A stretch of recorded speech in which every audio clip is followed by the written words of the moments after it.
Hi, my name is Lynn Swearingen. We're in my office, Bay Area Hypnotherapy in San Francisco. And it's my pleasure today to introduce my friend and client, Herge. Herge just went through a phenomenal journey, an amazing journey. Actually, we've known each other for 4 years.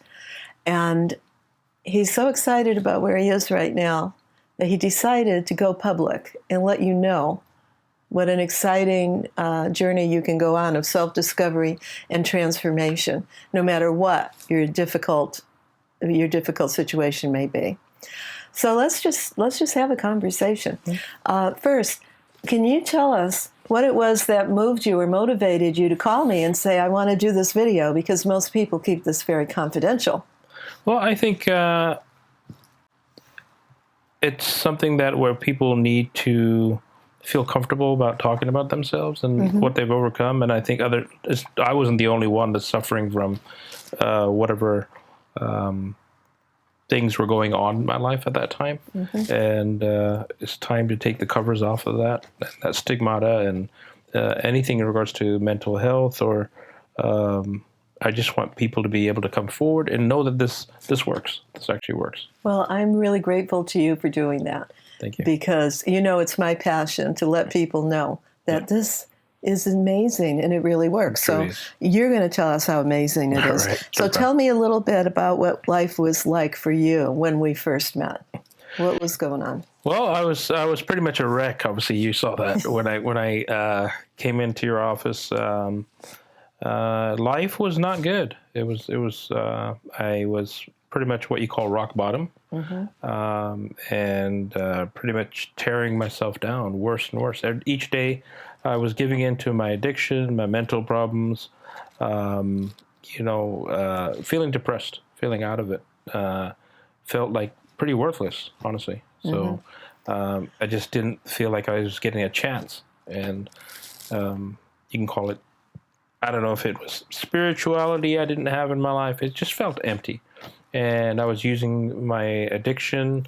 I was using alcohol, other stuff, to try to go by day, which isn't the best way to go about it, right? And I just didn't have a full sense of what life is truly about. I know it.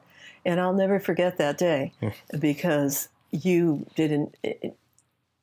Herge was sort of deposited at my door by concerned family members.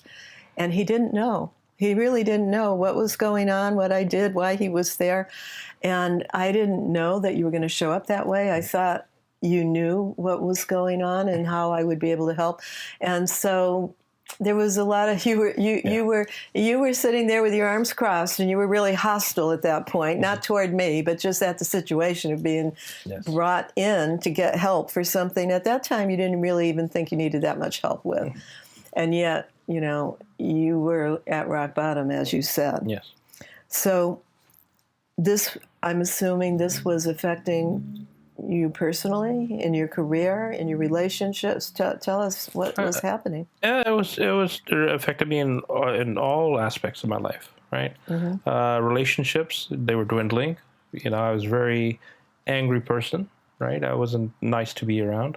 My temper used to flare up quite a bit. I was stuck with negative people. I guess, I was hanging around with people that were going to drink alcohol or use other substances or be in that type of negative mode. And truly, I feel like that washed off on me, splashed on me, right? Well, it does. When we have, as human beings, have a tendency to want to be with like-minded people. Even if it's negative, it's like if you're with other people. I mean, you were having a problem with alcohol, and you're with other people, and they're affirming to you that it's okay, that you're really okay. It's all right. Yeah. And no one likes that. No one likes someone telling me to put that down, or you want people to say, hey, cheers. How are you doing? Right. So, and you weren't getting that. And I was getting that was my pat on my back that I'm normal. I don't know what everyone else is thinking, but I'm normal. Yeah. And so I had to become complacent. I became, that was just my routine. So that's the way of life that, I learned to live. Yeah. And the day that I met you, you had been drinking. Yeah. And you were sick. And still, like any person having an addiction problem would do, you sat there and looked at, who brought you in? Makan. Yeah, Makan. Makan. Sorry, I had a brain freeze. Makan. You looked at Makan and looked at me and said, I don't have a I don't have a problem with drinking, with my drinking, but he does. They do. And that's why I thought I wouldn't be able to help, because you didn't even know you had a problem. Yeah. But somehow we broke through that, and you decided that you wanted to at least give it a try and have a first session. Yes. So how did you feel after that first session, and what were the next steps for you? Honestly, what did you notice? The first session, I had a lot of paranoia. Okay, when I came in. Right, you did. So, I really don't want someone playing in my brain. What are they doing? What's happening?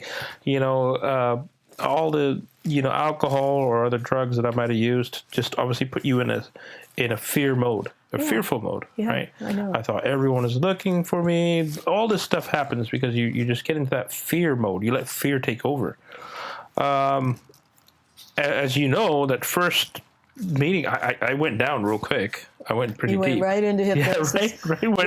And I didn't think that would happen. For someone that was so fearful and so hostile, and what's going on here? And is she going to control my mind? I mean, these are things that people do worry about. They're not true, but that's where your head goes. And somehow, we kind of got on the same page, and you said, "Okay, let's try this. I'm here. Might as well give it a try." Yeah. And he's right. He went right into a very deep level of hypnosis and was so encouraged. I was so astonished that as soon as that was over, even though you would have to go out and live a few days, right, to notice what you're experiencing differently, you knew something shifted. You knew something happened, so that you went all in for the full 10-session package. Yes. And committed to being there. Yes. Which you did. So after your first session, if I'm remembering correctly, you did stop drinking, except for a couple of slips. I did have a few slips, but couple of weeks. Compared to, 20 hours out of the day, having a slip maybe a week later or something like that, that was a very big difference. There was a sense of calming, I would say, that I got, and it was there. It was, I felt calm after I didn't get to relax. My mind was on panic mode when I first met you. Yeah. I felt more relaxed when I left. Right, right. And that is, when someone has such a deep-seated problem, something you've been struggling with for years, and especially addiction. Yes. It even surprised me.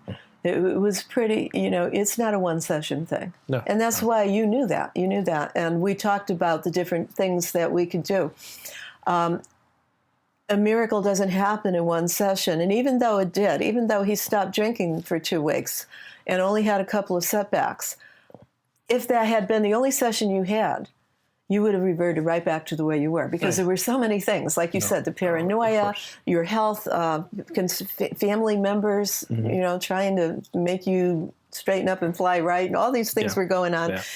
That sometimes we feel like we had a miracle in one session, but no, you went through a process, and I was so proud of you for buying into that, because what happens in hypnosis? Now, I'm not a licensed addiction counselor.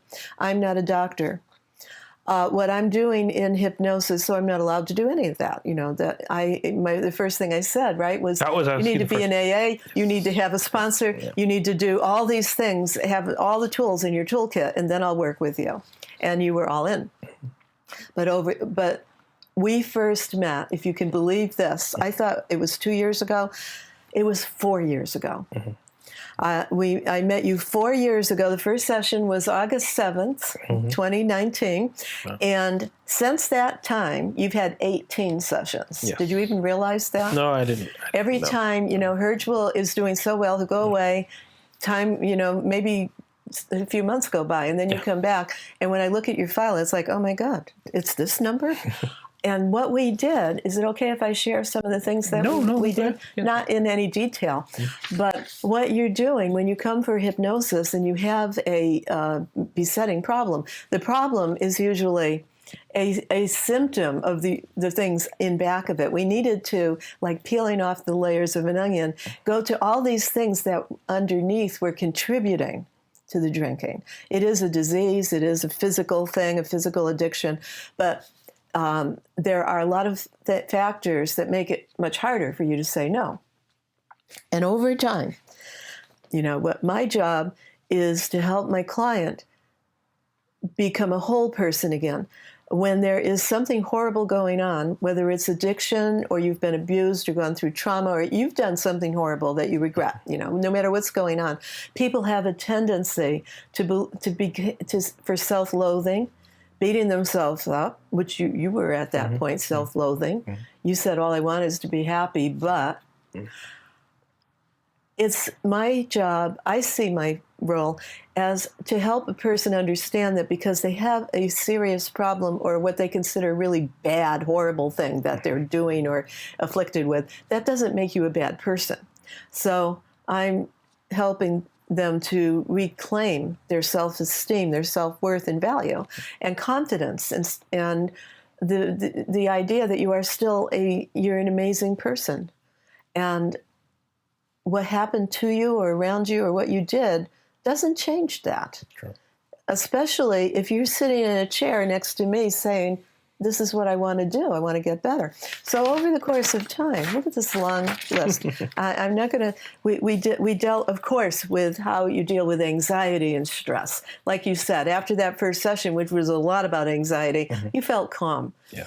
And I roll out a kind of hypnotic toolkit so that you had things that you could do in the moment to bring yourself back. And you probably still use those tools. Yes. That, none of us are calm all the time. But when that calm and that grounding goes away and we're not fully present, all of a sudden you've got things that you know that you can do that brings you right back to presence. So you're not running around thinking about the past and the future, but you're present. So that we dealt with that in the first session. And with saying no to alcohol. Yes. That it's okay, that you can. So then we did a couple of sessions about alcohol, so it made it much easier for you to say no. Hypnosis isn't going to make it okay for somebody who has an addiction to indulge in that. It doesn't mean that you can have control where once in a while I can do it and it's going to bring you right back to where you were. The control is your ability to control your own response, right? So that you got a moment of clarity where you can say, in this moment, right now, I say no, I'm not drinking, or whatever it is. Yes. So we did a couple on that. But then there was all these things, the paranoia, which may have been part of the drinking. It may have been because family members were always telling you what to do. And it could have been for multiple reasons. I'm not a psychologist. They may have all kinds of reasons. But there was paranoia and overthinking and not trusting yourself and this voice in your head all the time. So we dealt with worst case thinking and paranoia and calming down that inner voice to be more balanced and grounded. There was there was a lot of fear. There was always, every single session, for a long time, the first thing out of your mouth is, there's still so much fear. Or even fear that I'm doing really great, but what if it doesn't last? Yes. And so we were dealing with fear and encouragement during recovery. There was PTSD. We did some sessions for PTSD and taking your power back. Spirituality, spiritual concerns. We did spiritual hypnosis, safety. You'd wanted one session about taking responsibility and action in your life. And then you were so well, doing so good, he was already starting to go back to his part-time job because all this came around and before and after going to rehab. So you were in rehab for 30 days. Yes. And there was a big wake-up call before rehab where you got really, really sick. Yes. and knew, that this has to happen. So you went to rehab and came back fully encouraged. And at that time, you started working on your health and eating habits, going back to the gym, exercising, stopping sugar. You wanted unbeatable optimism and hopefulness for the future. And then after COVID, just like everybody else, wanted to living with uncertainty, living in COVID, developing a consistent inner peace, gratitude, living in a state of gratitude, and always enhancing calm feelings of serenity and peace. So that's an overall look. And all of this involved a lot of self-worth and self-esteem and self-respect and confidence. So that's like a broad brush look at what anybody can do when there are so many underlying issues to deal with. Now, in the midst of this, you went to rehab. So I'm going to ask you to talk now. That's all I wanted to say. No problem. But before you went to rehab, you were fearful. Yes. It was like, yes, I'm going. No, I'm not going. We had a lot of phone conversations. Yeah, we did. We definitely did. So it was, I think more it's uncertainty. Yeah. Of course. You knock something down before you even think it will work. I kind of say, oh, it's not going to work. I just had that. But I think with the hypnotherapy, sessions, they encouraged me a little more, gave me a little more confidence that I knew something was going on. Didn't know what exactly, but I knew something was going on. And I had a more calming sensation, right? Because there was a lot of fear, like you were saying. There was a lot of fear, paranoia that I had to overcome. Like it felt like my panic button was always on. Something had pressed, and there was some duct tape on it, and it just I couldn't get back to normal. We disconnected the button. Yes, so that no one's pushing your buttons, you're pushing the buttons. Oh, of course, yeah. And you've got a lot of control. Yes. And the reason I brought up how tenuous you were before you went into rehab. And I think anybody would be. I know I would be. And, it was like, will it work? No, it won't work. And then there are thoughts in the back of your mind about never being able to drink again. What's that? Can part of you that doesn't want to give that up, right? And there was some resentment, because you didn't pick out the place. The day before you were going to rehab, he says, no, I'm not going. I couldn't believe it. What are you talking about, Bill? Because I don't know this place. I didn't research this place. They picked it out for me. Yeah. You needed control over your life, and I helped you regain that with your family. Yeah. You needed choice. You needed to have some control. But you did go to rehab, especially after that hospital stay. Yes, I did. So that's how you were before. Then you went through rehab, and you were a completely different person the next time that I saw you. Yes. So tell a little bit about that transition. Well, I went in really angry. I went in under the influence. It was a very long drive. That was one thing I remember. You drove. I thought you flew. No, my God. Makan took me out there, and I was not happy at all. All that time to worry about it. Yeah, just wondering who are these people? What is it? What's going to happen? What's going on? And there's a thing about alcohol. You feel like you can't live if you keep drinking, but you can't live if you stop either, right? So it's just that mentality, the mental. I had a lot of problems in that, but once I got to the place, went and checked in. They take your picture. It's really funny. They take your picture how you look. You get a before and after. Yes, a before and after. Yeah. I love that. They first want to make sure that you're okay, and it's, we're all jittery. Everyone that when you go in, because you're ceasing alcohol. But I think it was good because one, it's nothing to play with. You can't just cold turkey things. You got to make sure you work with a doctor and before you start cut something off. Right? I know that. People listening might not realize that detoxing, you can detox on your own from cocaine, from any of those drugs. It's no fun, but you can do it on your own. Yeah. But you cannot detox from alcohol. Yes. if you can die going through detox. That's why you have to go in and be supervised. Yes. And it's so, serious. Lynn, you really pushed on me doing that so I can have more mental clarity, I would say. I think that was one of the main things to bring my brain to be a little more clear, to open up to the hypnotherapy. And honestly, when I enjoyed the place, it was great. We went hiking and all these great things, and it was in Palm Springs. It was a good place. It was a great place. I was very fortunate, and I still contact them also, right? So, and I went back for a reunion. So since then, and I really appreciate the place that I went to, and for you to guide me to, you were a stickler about that. Like, no, you need to go. You should. I was like, no, I wanted to do it my way again. I was like, okay, no, I'll just do more group sessions or something. Yeah, no, right? No. But as soon as what I achieved from there also is I started going to build that. What would you say, that confidence to keep going to self-help groups and other things that brought me to where I am today.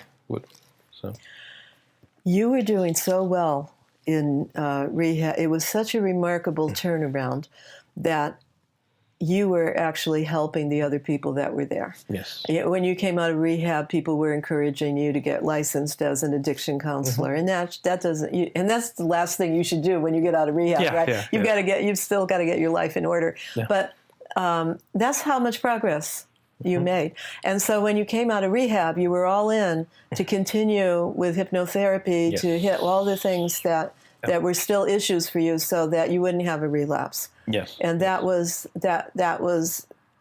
a very brave thing to do, to come in the first place, and then to realize that when you're done with rehab, you're not done. And so we continued on. And the progress that you made was absolutely astonishing. So were there any, over those 4 years, were there any particular milestones of progress, that aha moments or things that created a real shift for you that you want to talk about? Was it a gradual getting better, or were there some big milestones? I think for others it might not seem that, because they don't have these issues. I had some legal issues, right, due to my alcohol. Those started phasing away. Everyone that I was meeting noticed a difference in me, right?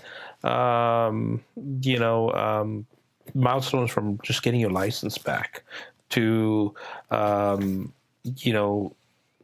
being more responsible and, getting a career, right? I've always had great success in, communicating with others and, being business-minded, an entrepreneur type.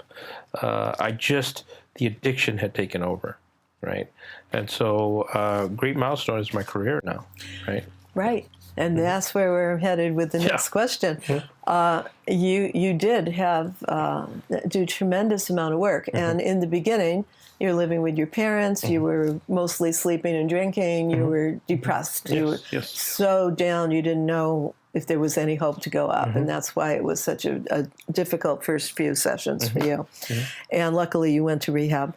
But recently, and the reason we're sitting here is because amazing changes have happened for you. And recently Herge called me and said, you know what, let's do a video. Let's put this out there so people can see what's possible. So now that they know where you were, tell them about what's happened for you since in the last month. In the last month, I got a great career as I do VP of sales for a laboratory. I've currently, I'll even give it they've offered me a base of $200,000 and $100,000 more in commission. So $300,000. Yes, it's a nice package. Yeah, so it's a very nice package, and I wouldn't be here with if I had continued on the path that I was. But I'm really grateful for the hypnotherapy that I know that I need to continue getting. It's not something where you stop. I have to come in and continue to program or reprogram or focus my brain, I guess, right? Because you're rewiring your brain from old patterns. Yeah, because we're all used to watching the news or watching everything. We're programming ourselves. I know that when we're visually seeing things out there. So sometimes we need something to put us back into the reality. Yeah, right? So. Yeah, and you know, I was so excited when you called, and he just bought a sweet little red Mercedes. Been working in this job long enough to know that it suits you and you love it, and it's only going to get better. And it's an absolutely amazing transformation. And do you think, and honestly, do you think that you would have made the same progress if you had only gone to rehab, or if you had only done hypnosis, or if you had done none of it? Do you think all of this was necessary? Some people will be listening and think, well, you don't need to do all of that, or it may. I'll shut up. You tell me. Yeah. Okay. Well, I think definitely treatment is something that you should go to. 100%. You need to have that. But the what I get from my personal, the hypnotherapy helped me a lot more than just the treatment alone. Yeah. Right. It's feeding my brain positive information. Right. And it puts you to that place, that calming place that we need to be at. So everything, like be feeling more positive. I wake up refreshed. So we've done sessions, and you know how deep I go. Yeah. So after the session, I feel really relieved. Right. Yeah. There's something going on for that to be something that works. You have you just have a talent for hypnosis. He just goes deeply into hypnosis, not through stages. You just go straight as deep as you can go without falling asleep. Yeah. And you're not sleeping. But when we're done, he doesn't even know what I said. Yeah. Yeah. But there's no secrets, and you listen, right? And you hear without going into hypnosis. You listen to a recording and know what I said, and then that will shed light on why am I feeling better. But you just go away, and that is a big part of your success. That you just let yourself go, and you're deep, and your subconscious is getting all of this new information. It's just what you said. You are reprogramming what used to be there that doesn't serve you with who you truly are and what you need. And I was just blown away when you called and told me about this. I fully expected you to get a great job. Yeah. I never anticipated it would be something so big and rewarding. And the other thing is that you called with the intention not just to do the video, but to have a session and telling me that you felt like it was still important to touch base and do this now and again, to keep grounded and focused, and clarity. Yeah. And there's never-ending things that you can do. Like there may be career challenges. You may want to enhance your public speaking or skills or negotiation or closing a deal. You're in VP of sales. Yeah. There are so many things that you can do, but you don't have to. You don't have to come in white knuckling once a week anymore. You can come in when you feel like it because you're doing really well. And congratulations for that. Thank you. I just wanted to add something. Please. Why stop something that's working for you? Right? If something works for you, why stop it? If my life, I know that I need this. Why stop that? That's just something I have. And another thing for people, I just want them to know that you shouldn't fear hypnosis. You're still you. Okay, she hasn't reprogrammed me to become a machine or something. Nothing like that has happened. I'm still Arj. I am still the same person. But I'm happier, and a lot of weight has lifted off of me. So, I just, in case people have that fear of what is hypnotherapy, you're in and out. You hear what's happening, and it's positive. It's positive. So, thank you. Well, it's been my joy to work with you. Most of the time, whether it's Herge or anyone else, people come in and they think they'll say, this is my problem. maybe they're procrastinating. It doesn't have to be a big addiction. Procrastination is a symptom of the problem. It's not the problem itself. It's how the problem manifests itself. And yes, what I do with each client is different. I could work with many different alcoholics, and what I do with each one will be different. It will be a little bit the same, but it will be unique to them. So how I develop a program, we developed the program together. Like when you came in, I looked at his paperwork. I made notes about all the things he told me, all the challenges that you had. Like I read off of the back of this all these things we worked on. Well, those are just titles of what we worked on. Each one of those, there was a unique way that it was hurting you, in a way that somebody else might have the same problem, but there would be a different aspect or something else underlying that was driving them. And so I ask enough questions and to find out what's happening with that client individually. You had the family dynamics thing going on. They loved you too much. Yeah. You needed space. There were different. So I look at these notes, and I look at it in the context of different kinds of sessions that I can offer that have an emphasis on that one problem, targeted to whatever it is that's affecting you. Then I sent you an email. We talked about it, but I said, I'm going to send you an email you have 10 sessions. And I sent out an email that says, these are the sessions that I think would benefit you the most based on what you told me and why. And I always say in that email, this is just a brain dump of what I'm doing from our conversations. This needs to be your plan. I'm tailoring this to you. This is why it's called client-centered hypnosis.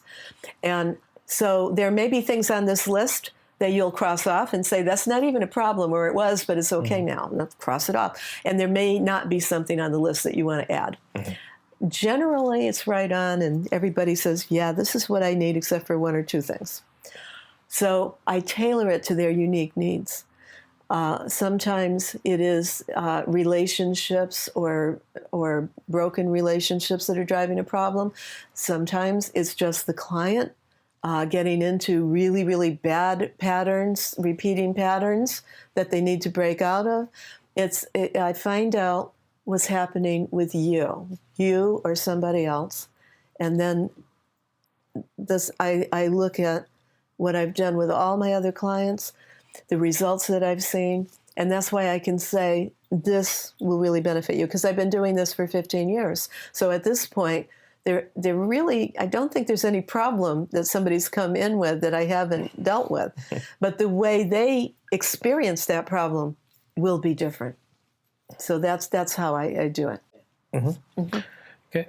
Yeah, I can share some emotional experience that I had with you. That obviously the first time I came in with somebody, right? I came in with Makan, and I met you for the first time.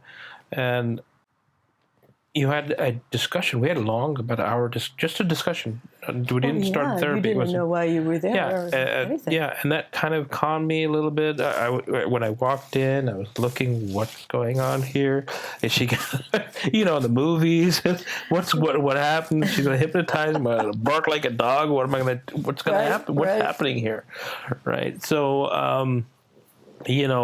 and you were very calm. Your voice, your manner of speaking, very respectful. And I trusted you, and that's why I opened up.